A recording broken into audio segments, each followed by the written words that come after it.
Hello everyone. So I'm making a little video. I'm gonna put it out today, talking about Overwatch League, and it's not your typical Overwatch League. I'm not obviously my second half predictions will be tomorrow. I'm gonna talk about my concerns for Overwatch League and Overwatch in general. So Stage 3, the patch was out where with the new Sombra changes, which if you don't know or if you're confused on like which ones exactly there are, so pretty much she does not charge her ultimate from health packs now. So her ultimate, it's still a very fast ultimate, but it's not nearly as fast as it used to be, because you can't just insta farm up your ultimates from just your tanks getting mega health packs. So as a result, her ult does charge slower. Also,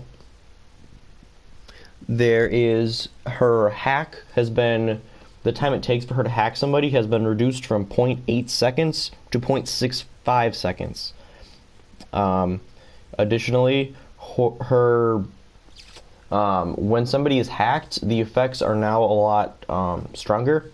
For example, before Lucio, he wouldn't be able to switch if he was on speed boost and he got hacked. He would not be able to switch back to healing. Now it just takes away his speed boost completely. He can't ride on walls. He can't do anything like that. Guys like Genji cannot wall ride anymore. A lot of passive abilities like that do not even work anymore. So her hack is faster and it's a lot stronger now. Also, they reduced her bullet spread from like 3 to 2.7, which basically just means that her shots are a little more accurate now. You can just land more in a row, and gives her a little bit more range as well. Not a ton, but a little more. So, overall, oh, and the last thing, if she is in the middle of, like, if she's trying to hack somebody and she gets shot, there is a 2-second cooldown now before she can attempt to hack again. So this was a change that they implemented to kind of combat her new buffs, because pretty much everything else is a buff. I mean, her ult not charging as fast is obviously a bit of like a nerf, but overall everyone pretty much agrees that it's a buff. So that's why they added the 2-second cooldown to help with that a little bit.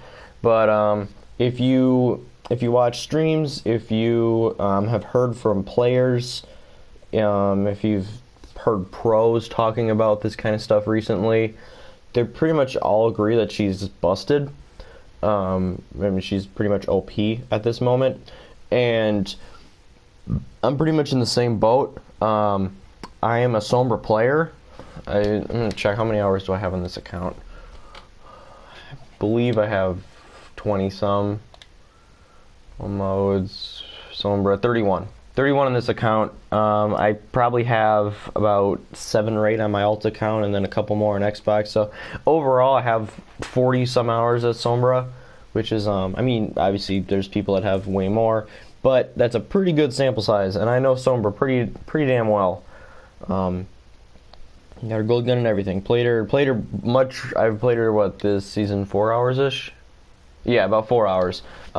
And so I played for over 30 hours, probably 35 hours on her before these buffs, and I agree that she's kind of in a bad place right now. Because Sombra's ability is unique and it's cool, I think. It introduces a new element to the game, but at the same time, when you're hacked, especially now that it takes away everything, you cannot do anything if you're hacked anymore. You just can't do anything. You're dead meat. So not having the ability to use any of your abilities just makes the game not fun at all. So there's that. And the game is for fun. So you see a lot of streamers nowadays. They always talk like sarcastically about Sombra, and they don't like Sombra, and she's super annoying, and it's always like that at the start. And when a character is like really good like that, of course people are going to complain. Like that, it's just the nature of stuff. When something is beating you down, you're going to complain about it. When Bastion was overpowered in Season 4, everyone complained about it. When There's some other busted heroes. When Junkrat initially got his double mines, everyone was like, really? There have been a lot of times in the game, Roadhog, at times, people were just like, really? Why is this hero so much stronger than, like, the average? So, it's not particularly Sombra's fault, but why I think her rise could be bad for Overwatch League and Overwatch as a whole.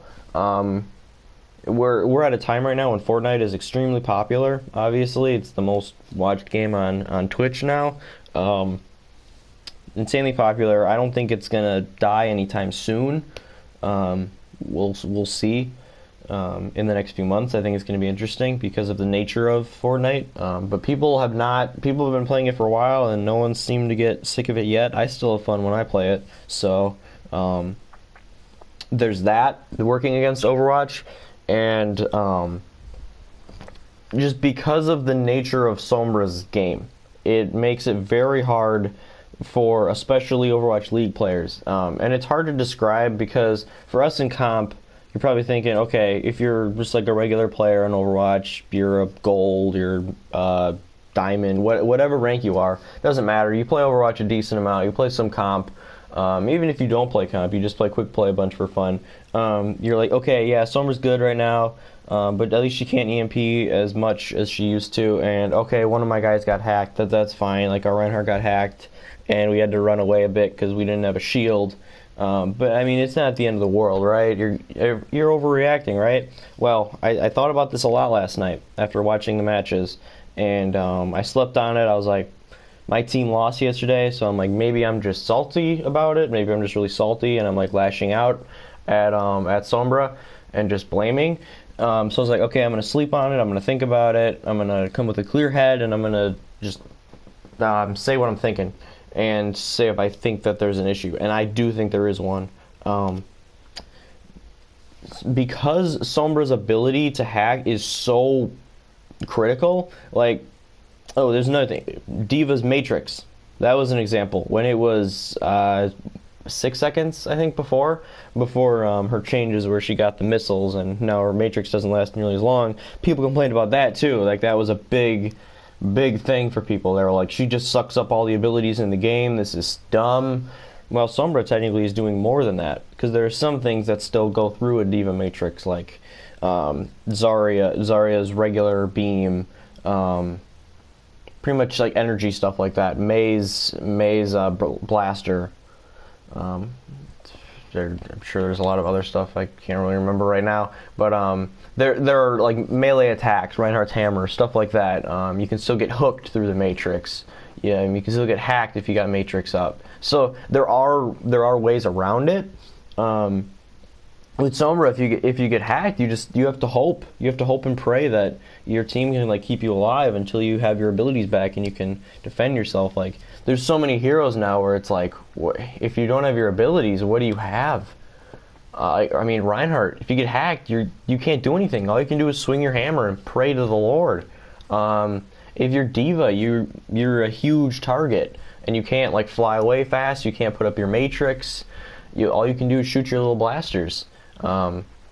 So that's going to lead into why I think she is a problem for pro players in particular. If you're a casual player, like I said, you might be saying, okay, it's not that big of a deal. For professionals, though, the thing about professionals that they practice so meticulously, they have their strategies down so much, at least the grand majority of the teams. There's a couple of teams, I won't mention their names, but they're kind of a mess. But the good pro teams, they all have their goals, they have their objectives. They go to high ground. They're trying to take Volskaya second point, so they take that little lift and they go up top. They got, let's just say they're running Winston, D.Va, Genji, Tracer, Ana, and Zenyatta. That's a decently standard comp for these days. There's a lot of Winston, a lot of D.Va, as you know if you've watched, a lot of Zenyatta. There's not that much Ana, but for this example, it could be because you're trying to control high ground. And say you have a McCree instead of a Genji, because you really want to control that high ground. So you have this team comp. You're a new pro team. You're the San Diego Dolphins, you're going up top. Control that high ground. You're playing against one of the other new teams, the Cincinnati Komodos. So they're chilling over there. They're defending. You're attacking. They have a Sombra. You do not. So generally, if you have a McCree, and they talked about this during the match between the Shock and the Gladiators. They might have mentioned it during the Shanghai and Dallas one as well, because Dallas was using quite a bit of Sombra as well. So normally you're trying to control the high ground. You have your McCree shooting in. You have your Tracer going behind on flanks, trying to pick off some supports or like force out support alts or whatever she's trying to do at that moment. You got your Winston chilling up top. He's ready to like jump in to do any kind of counter dive if need be. He's trying to hold his bubble. You got your D.Va sitting up there. She's trying to Matrix the McCree because he's a squishy target and just trying to stay alive. And then your Zenyatta's just trying to get discords out and stay out of lines of sight. And your Ana is trying to get good lines of sight so that she can heal when need be.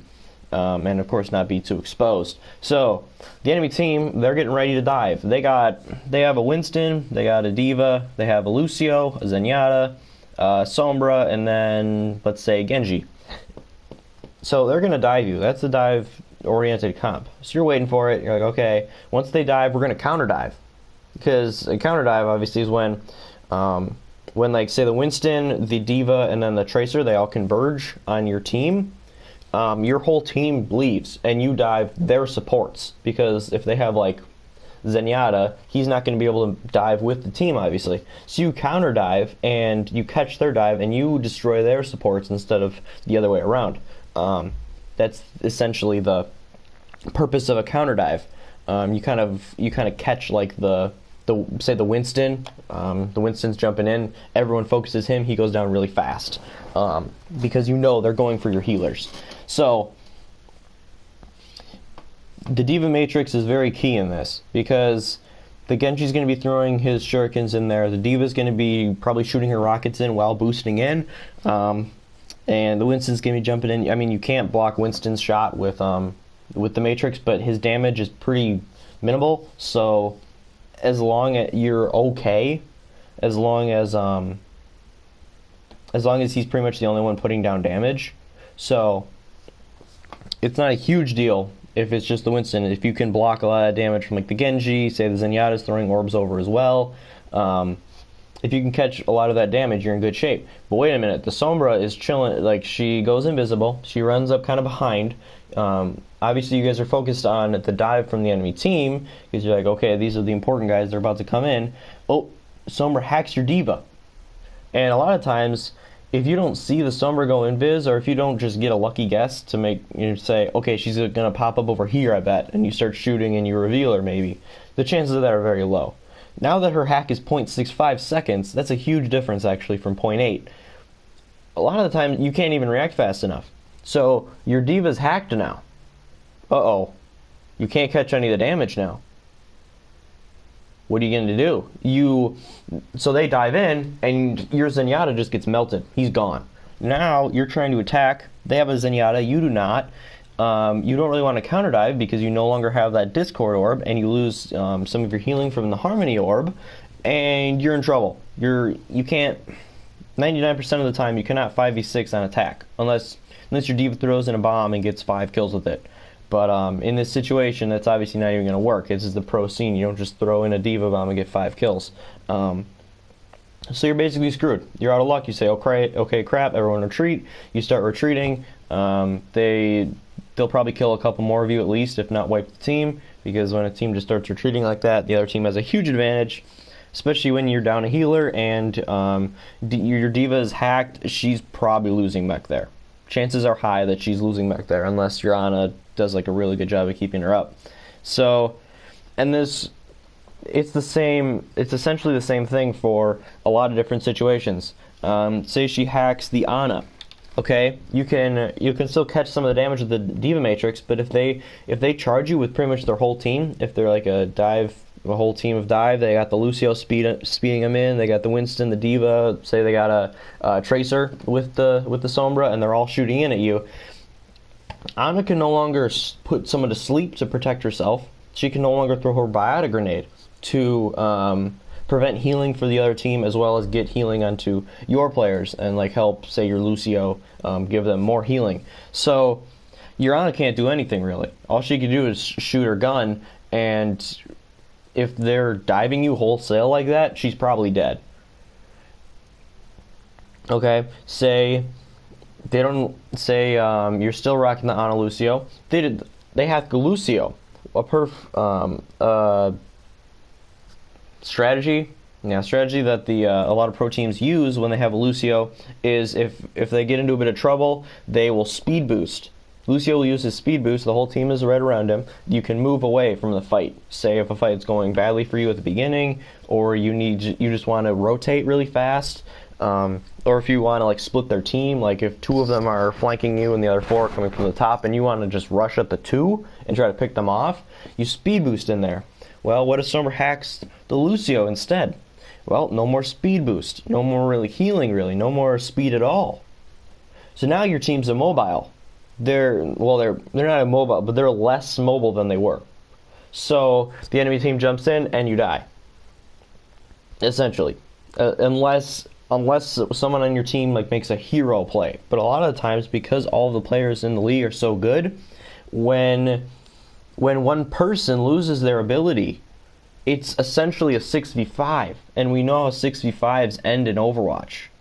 You know, if you're saying, well, my team's lost plenty of 6v5s. Yes, on the ladder, with your team just running around, doing whatever, singing Kumbaya while they're playing Hanzo and missing all their shots. It's like, with a pro team, that doesn't happen. Everything is so structured, when one person loses their ability, the plan crumples. And especially when you're attacking, or if you're trying to set up a defense, either one of the two. When you're trying to set up, when the other team has control of the situation, and you need to go to them, when they have a Sombra, it just makes it incredibly hard. And you're thinking, okay, you're still just complaining though. You're just saying that Sombra makes it really hard. If she hacks you, then it makes life difficult. It's the same thing that some people were like, you guys need to stop complaining about Mercy in stage 1, because maybe instead of complaining about her, you should just counter her. Just counter Sombra. Okay, how do you counter this hack? It's at 0.65 seconds. The chances of you catching that are just so low. Not to mention the fact that she can go invisible, so you're not going to know where she pops up. So to say, oh, just stop the hack, that's literally a joke that a lot of streamers say. Like I watch Emong and Tim the Tatman play, and Emong will say, hey guys, just don't get hacked. Just don't get hacked, lol. And obviously he's joking. It's like, you can't just not get hacked. That's not a thing. Especially with some of these Sombra players who are so good. You saw it on full display if you watched San Francisco versus LA. Dante just went absolutely wild on Sombra, because he's an extremely, extremely good Sombra player. One of the best in the league, in the world. And the Gladiators have Surefour, who is also an extremely good Sombra. But it's just what I'm getting at here is not that it makes it too difficult for the pros and that she's too like overpowered and she just like needs to be way nerfed. I'm not as much saying that as I'm worried that fans are going to not like watching as much. For me, last night was one of the least fun matches I've ever seen. All 3 of them. I didn't watch all of the Valiant Dynasty game, but I watched a bit of it. It was not fun. None of the matches were good, interesting, or fun to watch for me. It's just, before you would have these team fights and it'd be back and forth. Oh, this person got a pick. Oh wait, they got another one though. Oh, they got a pick off on Widowmaker. Oh, but the Tire just came in and killed 2. Who's gonna win now? Like, fights like that are the best. Frantic fights on the point where it just comes down to like, oh, which players can come up with the hero plays and stuff like that. That's the best Overwatch to watch. When teams have these really coordinated dives and they pick off, they catch the Zen out a little bit out of position, they kill him, they rush in, and they go on to win the game. Those are great. When teams perfectly catch a dive, they bait the enemies in, they put one of them to sleep, they hit them with like a big ult, like a grab, anything like that. That's when Overwatch is at its best. With Sombra, she hacks somebody, they can't do anything, the enemy team runs in, and they're all dead, and then it's reset. I think with more Sombra play, we're going to be seeing more times on Volskaya. A team will take the first point, they'll have, say they have 6.5 minutes left. They capped in about 1.5 minutes for the first point. It's a good attack, it's a good start. And then the enemy Sombra just locks them down, and someone's hacked, they're dead, the whole team follows, reset, reset, reset, reset. And it's just going to be the same thing, and that's not fun to watch. It's just one team banging their head for 5 minutes. It was the same thing last stage, when teams would just go top right with their soldier, and they'd have their Ana, and they would just try to work for the nano boost from up top, and the enemy team would be smart. They'd play full dive, they would just dive them. They would immediately dive them, and they would kill them, and then wipe, and then they come back to high ground, and then they jump back up. And so I'm just concerned that more of the maps are going to turn into this, and if it does, who's going to want to watch that? I'm not. I've watched a ton of Overwatch League the first 2 weeks, or the first 2 stages. I mean, obviously I haven't watched all of them, but I'd say I've watched more than a lot of people have. There have been weeks where I watch like nearly every match, and I catch the Gladiator matches every time. Like yesterday, I pretty much watched 2.5 of them. Today, I'll probably watch a couple of them. So it's troubling to me. I'm a little worried for Overwatch. I mean, there have been more people just like not playing anymore. Some people cite like toxicity. Some people obviously just get tired of it. I mean, this is the 9th season already, so that makes sense. That if they just want to move on to a different game, at least for a bit, and then maybe they'll come back, and like that's fine, that's natural. I understand that. But Overwatch League, if viewership starts dropping, that's bad. That's bad for the game. There's a new event dropping next week. That should be a lot of fun, especially for like the casual players, you know, like the players that mostly they'll play arcade, they'll play quick play. When an event comes out, they'll try to grind some loot boxes and they'll play the event a bunch, and it's like, oh, it's super fun, there's new lore, and that's great, that's awesome. I really enjoy that stuff too, but for guys like me who play a lot of competitive,